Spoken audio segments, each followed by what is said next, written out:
Dumalaw nga kami ng hospital kasi yung anak namin nilagnat na naman. Grabeness talaga. Napakadaming tao dito. Sana all pinipilahan. At syempre, patiently waiting nga kami kasi meron nga kaming pasyente. Bagong araw, bagong video na naman, Mano Music yung muling nagbabalik. Maganda nga yung sikat ng araw dito sa Philippines. I mean, dito sa aming province. Kaso nga lang tong anak namin nilalagnat. Okay, sa mapeng nga tag, sapul nga tatading na. Pa-check up ako, guys. Masigla nga siya dito mga besyo, Agnes ko. Kaso nga lang worried na kami kasi nga yung lagnat niya is on off. Baka ibagam apay bumbilya. Etong tupay relasyon nyo on off.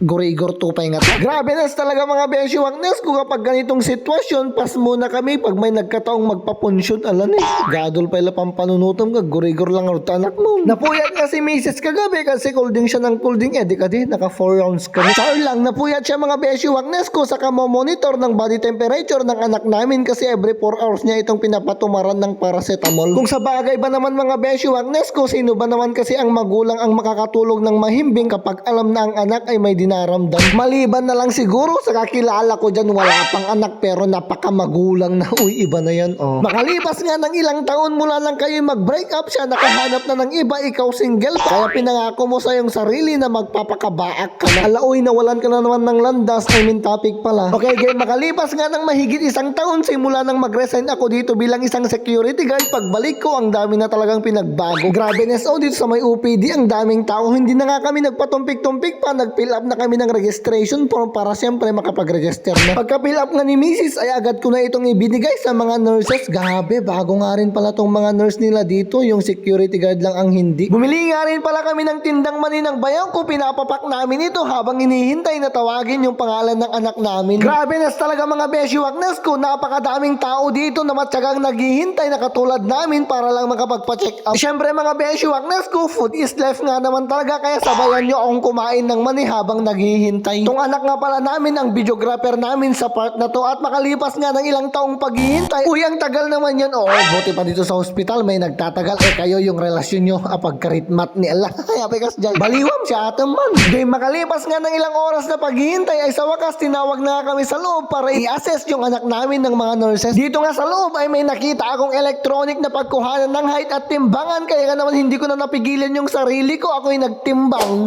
Your height is plus 54.5 centimeters. Your weight is 78.7 kilograms.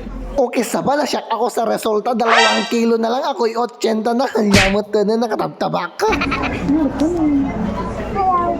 Tignan nyo naman tong anak namin mga besyo, Agnes ko. Napaka-happy niya pero pagdating ng gabi nilalagnat siya. Apay nakaschay, apay owan. Medyo naboboard na nga pala siya sa part na to kaya nirarayaw na lang niya yung sarili niya. Tignan nyo naman to kung ano-ano na yung pinaggagawa niya. Inabutan na nga pala kami dito ng tanghalian at nagsabi nga pala yung mga doktor na sila'y kakain muna. Di ka din na pang kami nangan. Pero teka muna wait, nagpaspas kami mga anin eh. At heto na nga yung pinakahihintay namin na part. Check up na nila yung anak namin. Okay naman daw yung lungs niya kaso nga lang kailangan na daw niya ng ading para may kalaro siya para hindi siya maboring. Alahay for the go. At dito nga ay nakita namin si Auntie Glory Prinsesa. Nagbigay nga rin pala si Doc ng reseta kaso nga lang yung mga ibang gamot ay wala silang stock dito sa loob ng hospital kaya nga naman sa dentan na kami bumili. Sana naman gumaling na agad ang anak namin. Alakas standby no biga maninin. I love you today, tomorrow and yesterday.